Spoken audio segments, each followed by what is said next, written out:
Anybody else coming in right now? A few folks. Hi, welcome if you're just joining us. Glad to have you with us today. Thanks for joining us on your lunch hour. We'll go ahead and get things started. Um, if we've not met before through one of these webinars or through any of the other graduate school speaking engagements, hello and welcome to today's session on Understanding Your Rights, a guide for federal employees, brought to you by Graduate School USA.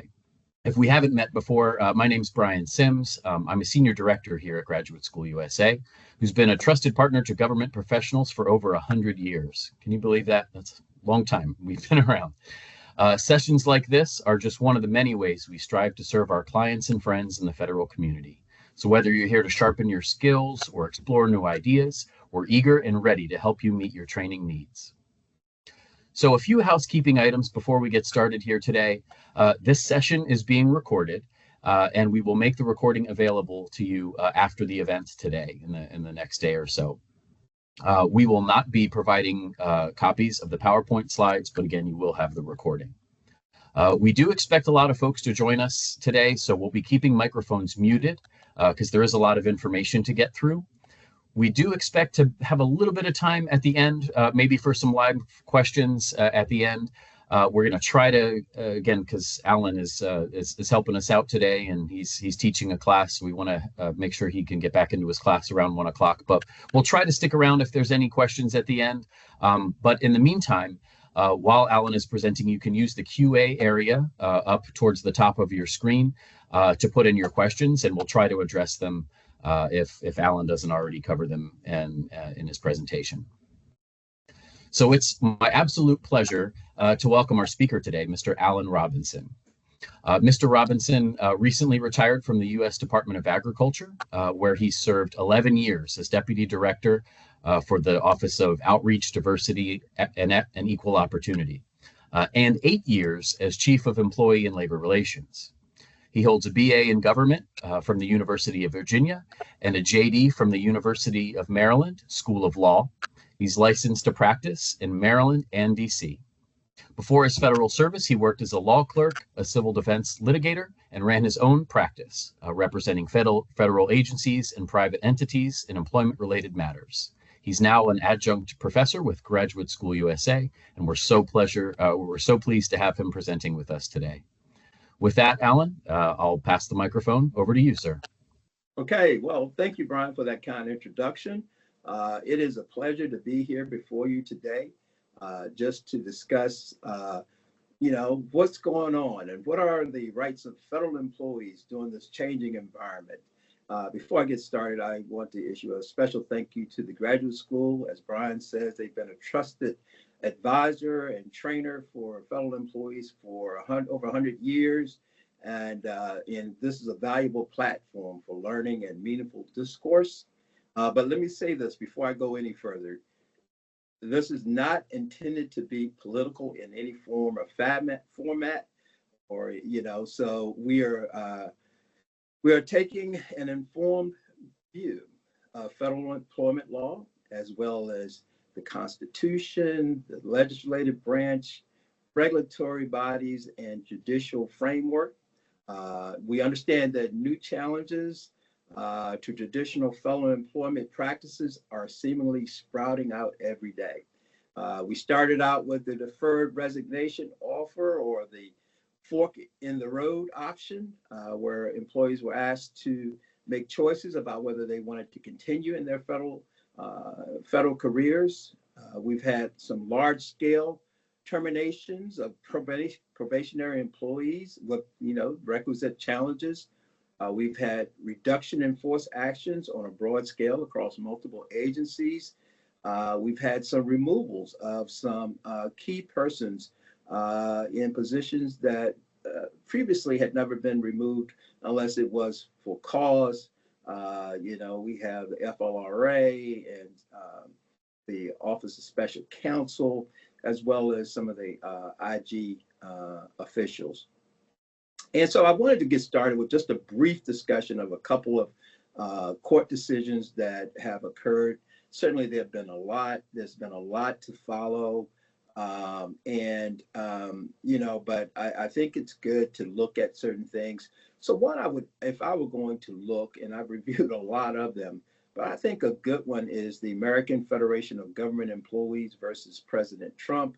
This was an order issued by federal judge Susan Ilston back in May of 2025, granting temporary restraining order and compelling the OPM to provide discovery production. And so they temporarily enjoined the mass federal RIF actions.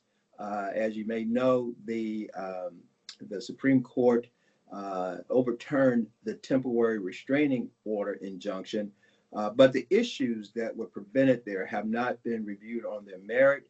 I suggest this case just because it does an excellent job of going through the powers and authority granted by the Constitution for the president, for Congress, and for regulatory agencies. So it does a good job of doing that.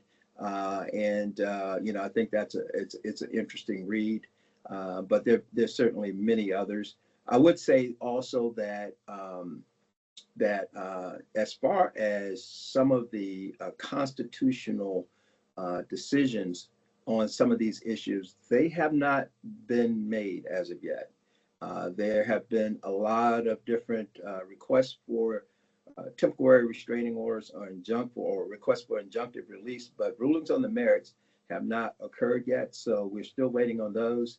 Some other special things are, the Office of Special Counsel, who is usually the watchdog for employees. They actually filed what do you call it, amicus curiae brief petition, and that's just a friendly petition asking the Merit Systems Protection Board to provide some regulatory guidance regarding the termination of probationary employees, which is unique. We'll find out that probationary employees don't have due process rights, but there certainly have been rights afforded to probationary employees in the past. And so now it is requested to kind of look at it as an at-will employee. And at-will employees, generally in private practice, means exactly what it sounds like. At the will of the employer, they can be removed. So, those are some things. But there are just multiple cases such as these that are pending in various federal courts. At their core, it involves challenges to the Constitution and the checks and balances between the three branches of federal government and the executive, the legislative, and judicial. While we don't have time to discuss all those ramifications here, they are important to track. These are unprecedented times for federal employees for the purposes of this presentation. And it is to inform you, federal employees, those who, represent or involved of their employment rights under the law. While all of these impact federal employees and U.S. citizens at large, the presentation is tailored to specific constitutional, legislative, and regulatory bodies for federal employees. So when we get started, we're going to take this trip down memory lane. So I ask you to dig out your old American government books, and I'll do a quick review of U.S. government structure.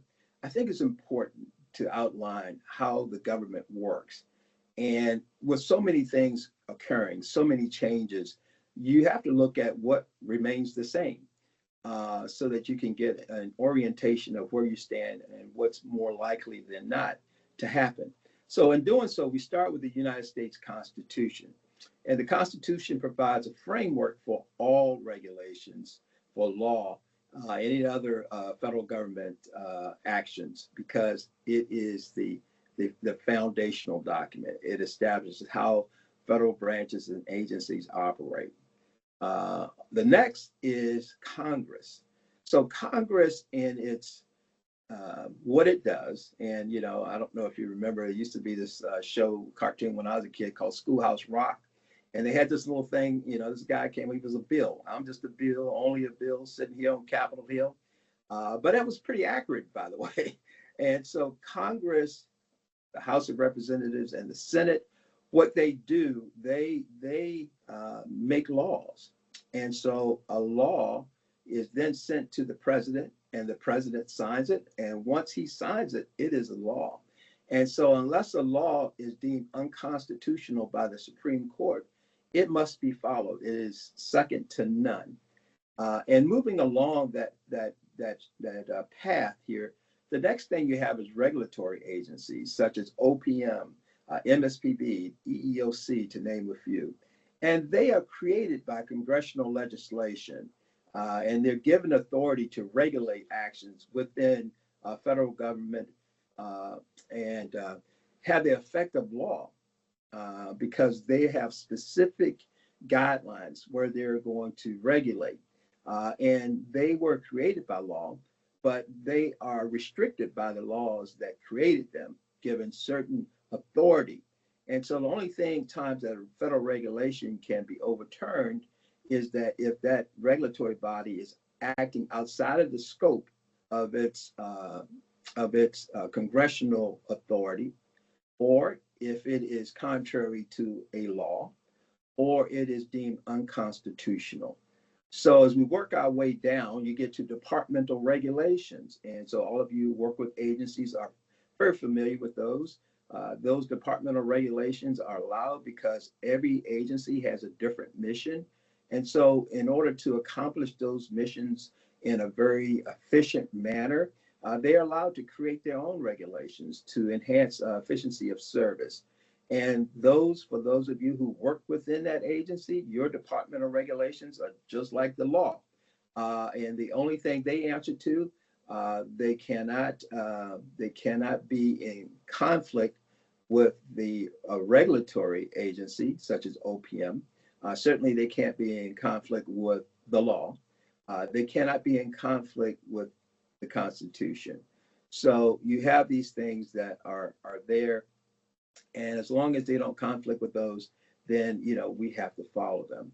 And so we have policies that are created as well within agencies that also have impact on the employees. But once again, your supervisors or managerial policies within your local group, they're effective, but they can't, once again, that same checklist, they can't be in conflict with the departmental regulation. They can't be in conflict with the law. They can't be in conflict with a federal regulatory agency, the U.S. Constitution. All right, so we get to the final one, presidential executive orders. So executive orders have been utilized quite a bit over the last 10 years, probably more so than previously. And so the president is the head of the executive branch. As such, there are agencies that have been set up to serve the executive branch. And all those agencies, they must follow these executive orders, just like they were, the law. However, executive orders do not supersede the Constitution. They do not supersede laws that have been established by Congress. And in many cases, they cannot be changed. The executive order can't change certain federal regulations unless there's both a compromise from the executive branch and Congress. Changes to federal regulations should be made through this mutual cooperation. But the thing to look at with executive orders are the constitutional kind of checks and balances.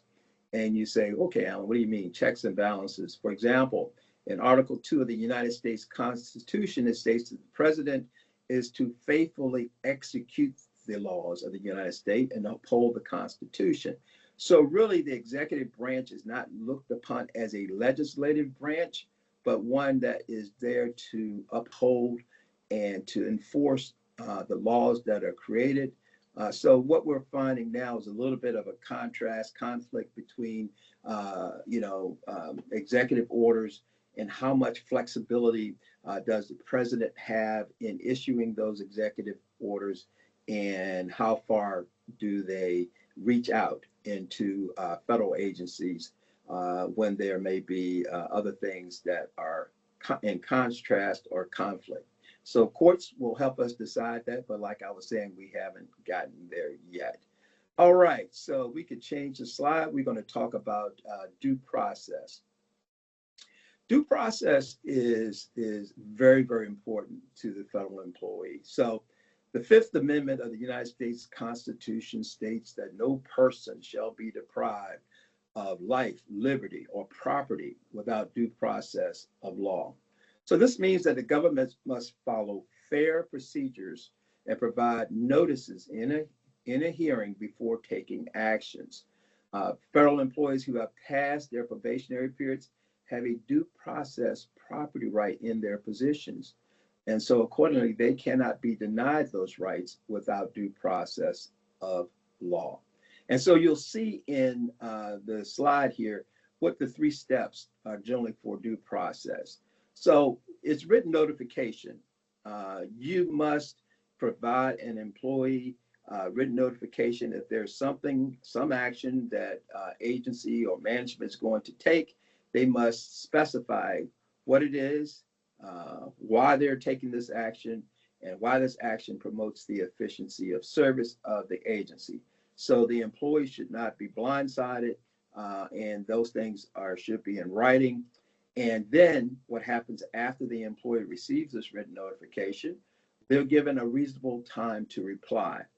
Agencies may have different reply times depending on what the issue is, but always there is a reasonable time to reply in writing, and oftentimes that includes a oral opportunity to reply as well. And then finally, the third step of that is objective third-party review. And so what is that? That means that the person who proposed the original notification can also serve as the person making the final decision on it. So it has to go to someone who, in theory, will look at the proposal notification and then compare and look at the reply from the employee, and then make an objective decision on what should occur, because we're talking about a property right. We're talking about an interest. We're talking about something that will adversely affect the value of that employee's position.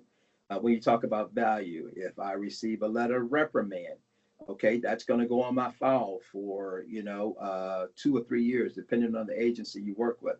So if I have a letter of reprimand on my file, then my value of my position has just gone down. It's like a Carfax report. So I've got a ding.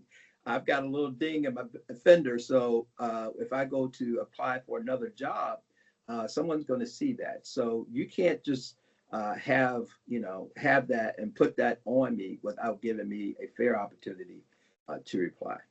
All right, next slide. So when we start to really, really look at the where our checks and balances are, what we should be looking at is, like I said, the executive branch compared to the congressional powers of Congress. And so Congress provides in Article 1 of the Constitution, in Section 1, that all legislative power rests in Congress. So when Congress appropriates funding for to carry out various legislation, then that is a power that's reserved for Congress. When Congress creates regulatory agencies, those things are they're going to be followed based on how that regulatory agency was created. And we're going to talk about the Civil Service Reform Act of 1978. And that act established a lot of different federal regulatory agencies as we know them. For example, OPM, the Merit Systems Protection Board, the Office of Special Counsel. Those things were designed to create some fairness in the way federal employees operate. So you look at the slides here. Congress appropriates funds for federal agency mission-driven goals. So when you have funds that have been appropriated to an agency with a mission, those funds are there to address specific problems that occur that is for the betterment of the American people to have these issues worked on. by civil servants and these agencies to better the quality of life for the American citizens. You have regulatory agencies such as OPM and EEOC and LRA, NLRA.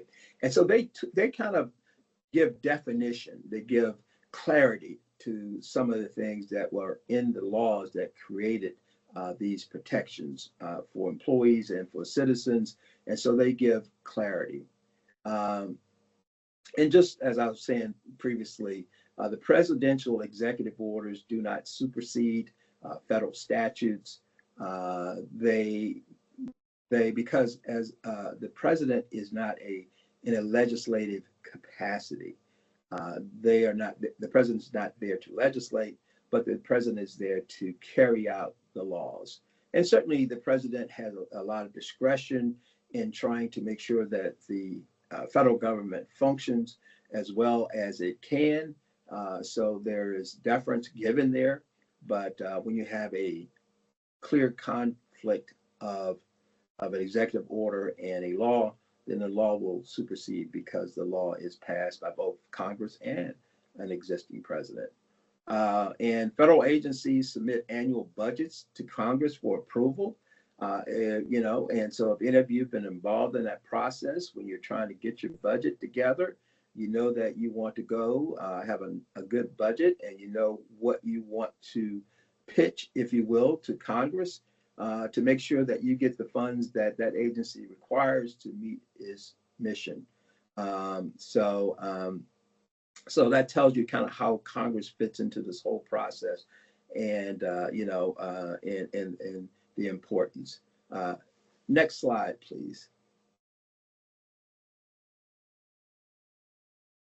As I was saying, one of the most important laws that impacted federal employees was the Civil Service Reform Act of 1978.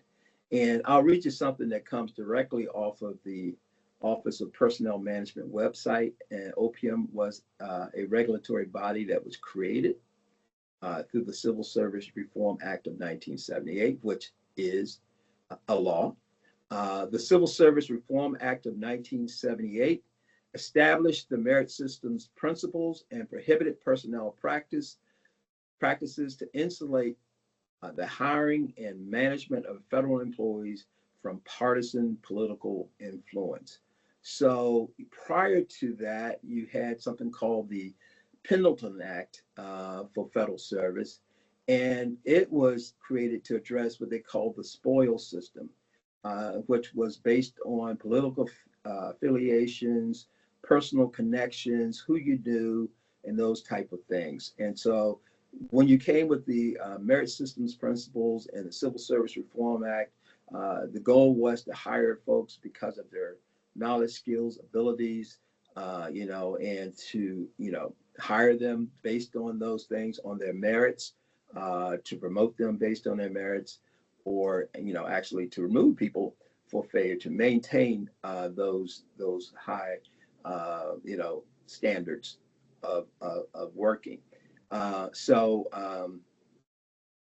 So just to re-emphasize, the Civil Service Reform Act of 1978 was passed by Congress. It created the agencies such as OPM, the Federal Labor Relations Authority, the Merit Systems Protection Board, the Equal Employment Opportunity Commission, and the Office of Special Counsel. And so, those are designed to provide oversight of those merit systems principles and prohibited personnel practices. So you look at the historical context and where things were going, where we're headed, what is the direction of the civil service, and the whole operation was designed to be the most efficient. There were discussions throughout the Civil Service Reform Act about efficiency of service through the hiring of the best qualified candidates. And the best qualified candidates, you would look at their knowledge, skills, and abilities.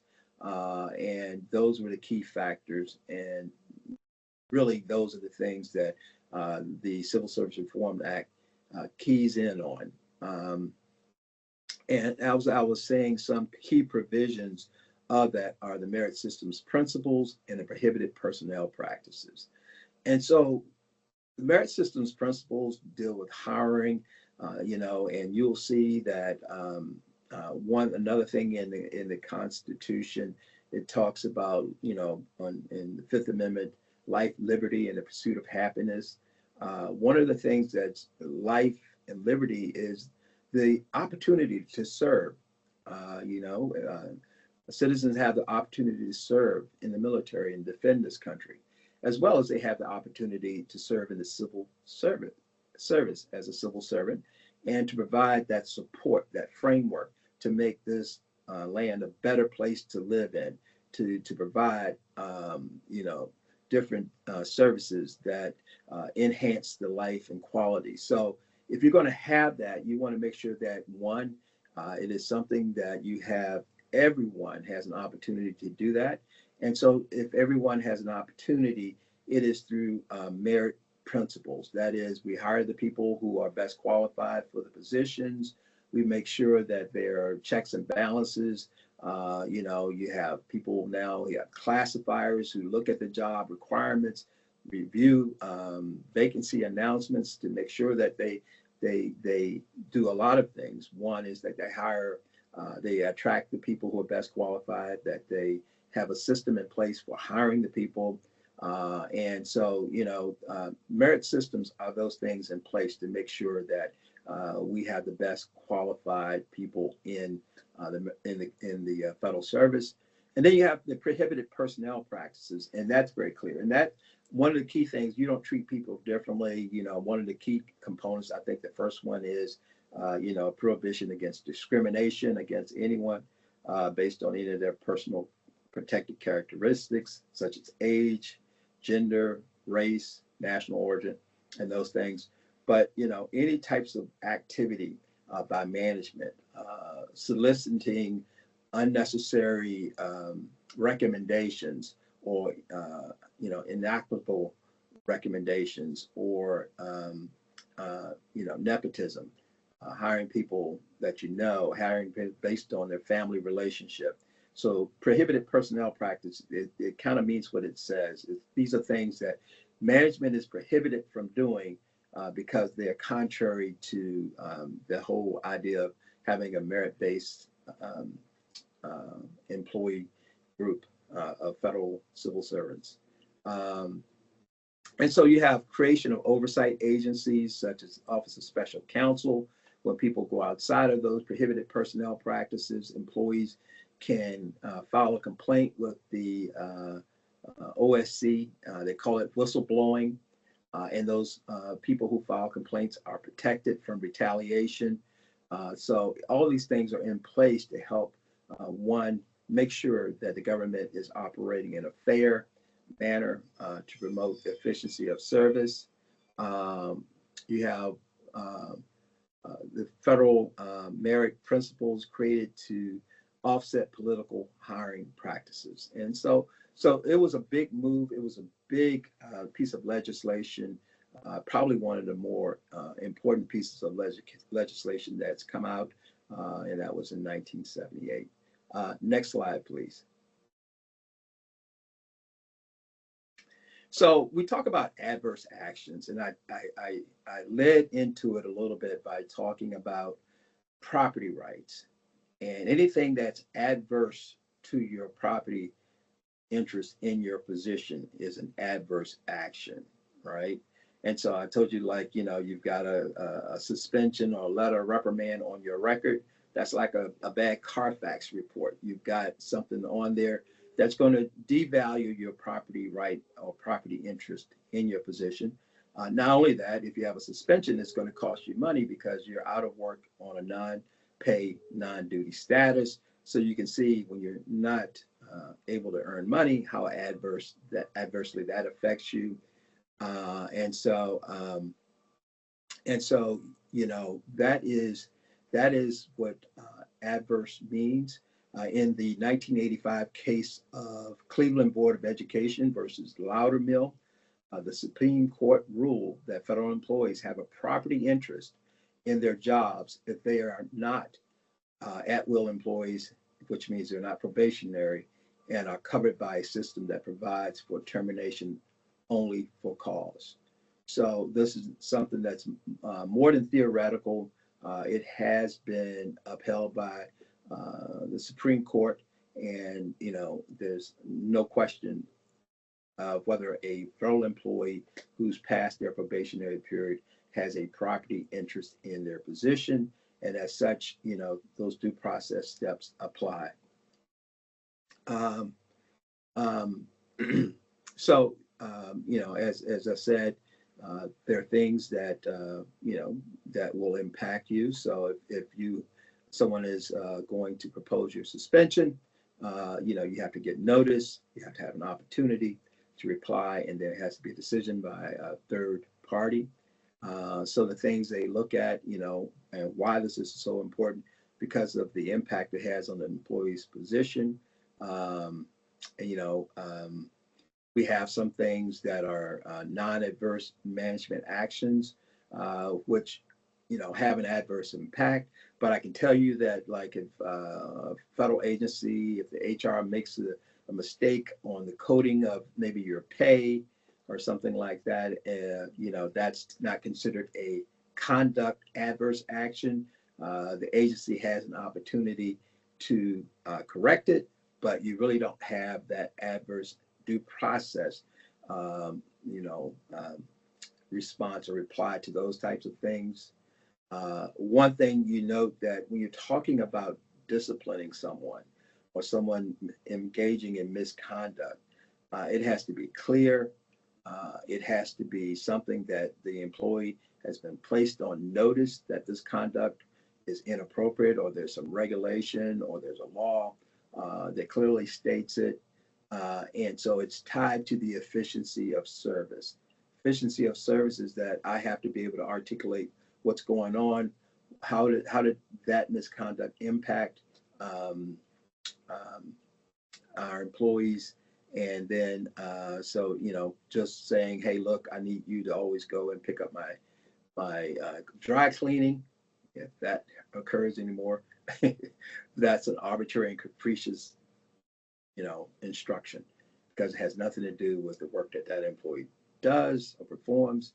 So as always, there's under adverse actions are tied to the efficiency of service. All right. I will, like to mention, I don't have it on a slide, but the Administrative Procedures Act of 1946. And so it is important in this sense that it defines how federal agencies make rules and how they adjudicate litigation matters. For example, the APA standardized procedures for how federal agencies develop and issue regulations, ensuring fairness and transparency in the process. This includes, publishing notices of proposed and final rulemaking in the Federal Register. So the Federal Register, you will see if a regulatory body such as OPM is looking to change something that impacts not only federal employees, but maybe the public at large, they're allowing for a 30-day waiting period before taking effect. Um, Acting in excess of this law is in excess of the jurisdiction of whoever is acting, uh, you know, outside of their authority, and can be deemed illegal. We don't hear a lot mentioned about the APA, but it is certainly one of those things that's there. It's a law, it's a long-standing law that talks about, once again, how regulations are changed and what those regulatory bodies are required to do when they make those changes. All right, next slide, please. So reduction in force. Wow, that one is one that certainly is something that is on everyone's mind as a federal employee. How it occurs, what is it, and so we've had a lot of discussions about it. But reductions in force is federal agencies determine when a reduction in force is necessary. Generally, is a decision made by a federal agency. Sometimes, that decision is made on funding. Some agencies, because of changes in the environment or changes in something that's going on in the country, where they may have received a lot of funding to address this issue. That issue is no longer as hot or as a needy issue. So less money is appropriated. So you had all these people who were funded to do certain things, and now that that's not a priority of Congress, you agencies can request a reorganization, and they can, try to reduce the people in force. So most of the time, the agency has a driving, issue, that will force them into the reduction in force. And agencies generally are, any type of reduction in force action is overseen by OPM. Believe me, there are a ton of different guidelines and regulations and things that you need to follow to execute a reduction in force. So, for example, the agencies must provide written notice to employees designated for separation 60 days in advance of that separation. So you will see, you've probably heard some of that discussion, through various outlets about are some of the reduction in force actions, are they complying? Are they given 60 days notice prior to the separation? Some of the other things that you look at when you're talking about a reduction in force are retention factors, and retention factors are, they are outlined by OPM regulations. Some are like how long the person has been in the position. You may look at their performance ratings, over the past period of time. So, performance ratings matter. And so all those things give some employees priority over others. So when they look to reduce the number of employees in a federal agency, they have to do so in a way where they're calculating, okay, who do we keep, who do we not keep, and have rational basis for making those determinations. Those rational bases are often determined by OPM's guidelines and regulations. And so if the agency does not comply or does not follow those regulations for RIF that are set forth by OPM, the employee has a right to appeal those, and they are treated as adverse actions. And if they're done improperly, then a myriad of things can happen, from sometimes being placed back or receiving some form of severance. Okay. Um, let's see. Let's go to the next slide. So we're going to touch upon labor relations and bargaining unit rights. And so, as I was saying, the Civil Rights Act of 1978, it created the Federal Labor Relations Authority, and the Federal Labor Relations Authority generally oversees, management and bargaining unit relations. There's a full statute that is there for management. Is the Federal Labor Service Labor Management Relations Statute, and it talks about all the things that are required for agencies who have qualifying bargaining units. And so one of the things that has been a big, issue is that some of those unions have been, by executive order, they're looking to abolish based on the president's position that there is a national crisis. Therefore, the president can you can negate the agency's ability to have those bargaining units, because you look at the purpose of a bargaining unit and bargaining unit rights. The whole idea of it is to have management and the employees come together to come up with ways to address issues that face those agencies in the most efficient way. And so, because the persons who do the work, who are probably union people, probably could be the subject matter experts, it requires that they have that interaction to make sure that solutions come from both the bargaining unit as well as from management. And it mandates negotiations on things that impact the conditions of the workplace where you have bargaining units in place. So there's a lot of litigation that is going on currently with Labor Relations Authority and with bargaining units, whether they are actually lawful to terminate those collective bargaining agreements of those unions within certain agencies. And so, stay tuned as to how those decisions will be made. But once again, the FLRA is an independent agency that ensures the rights of non-postal federal employees to organize and bargain collectively. President Trump issued an executive order excluding many agencies from participation in the Federal Labor Management Relations Program on March 27, 25. And so those things are still being working their way through the court systems. And it's something else to track and follow. There are, last count I checked, approximately 241 cases that have been filed in opposition to that executive order.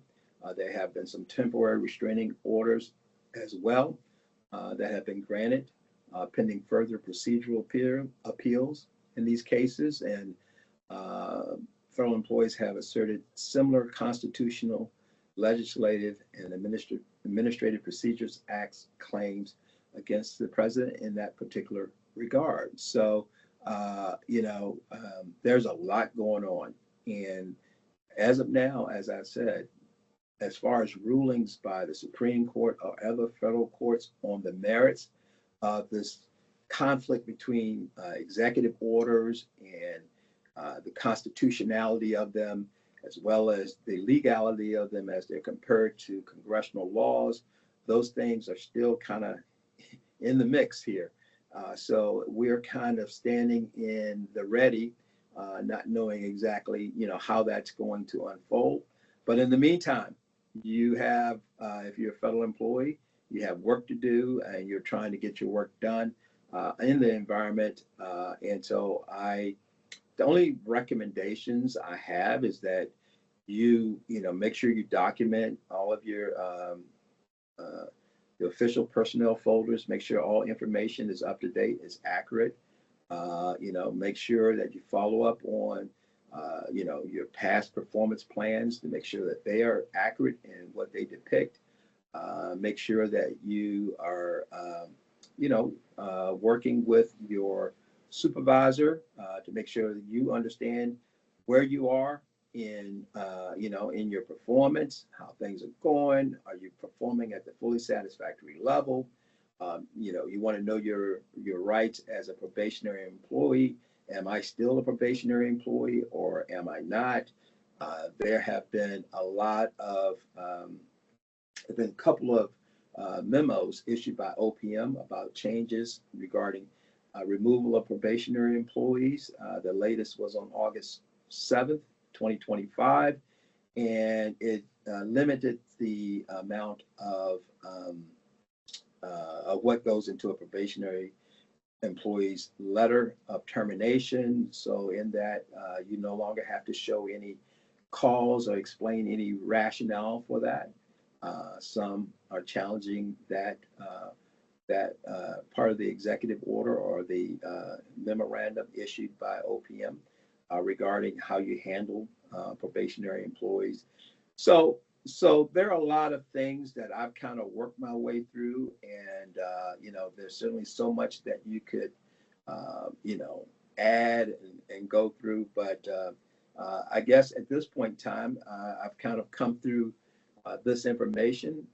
Maybe I was geared up and talking fast, and I apologize if I was going too fast. But like I said, it's important to know one, how the federal government operates, and what you can hang your hat on and what you can't.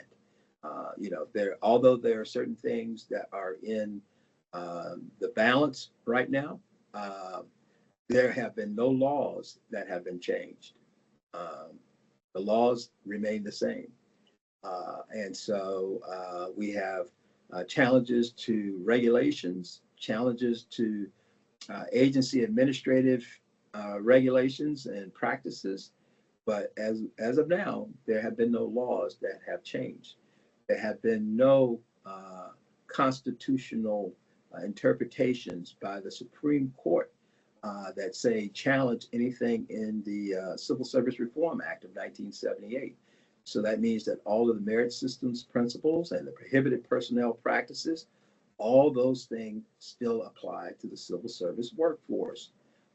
So you need to look at those, make sure you understand your rights in all situations.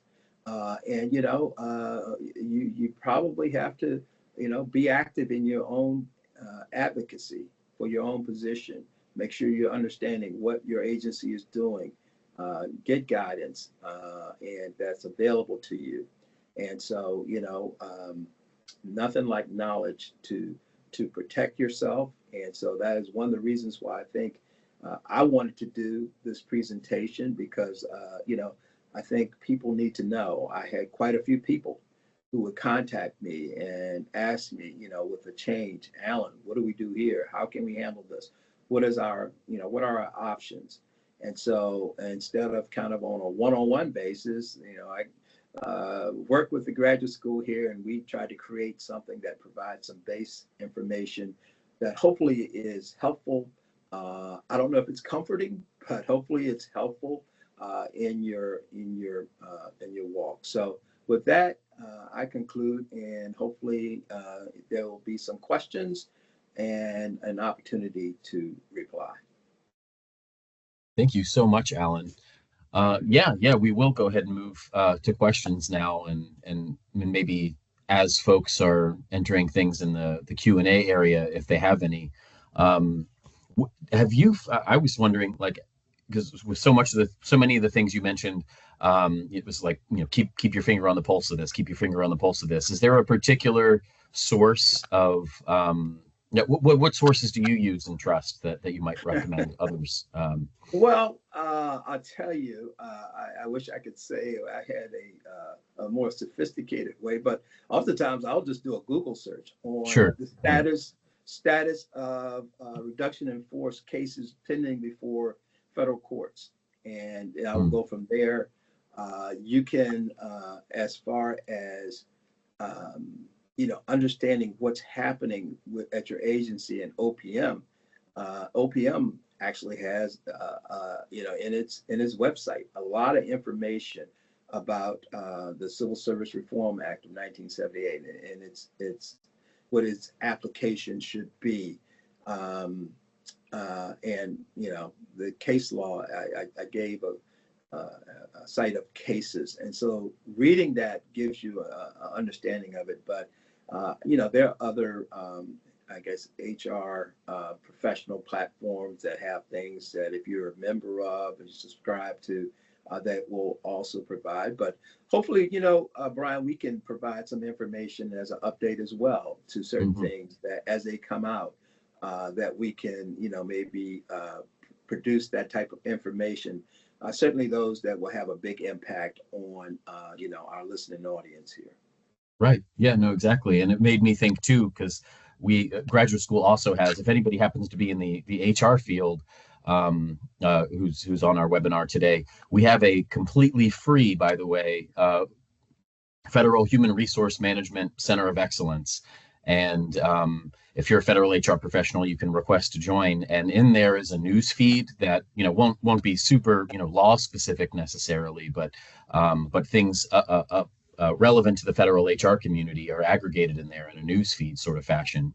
Yeah, it certainly made me think of that. If anybody happens to be on the call today and you are in federal HR, it's a great free resource from graduate school. Or if you're just interested in and what's happening with HR. We have a lot of members of that community who contribute, who are sort of tangential to the HR profession. So that's a nice resource.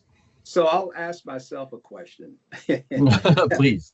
So the question is, we talked about the changes in probationary employees, and that there's a change now where agencies used to be able to had to put something in the letter as to cause for why their probationary period is being terminated.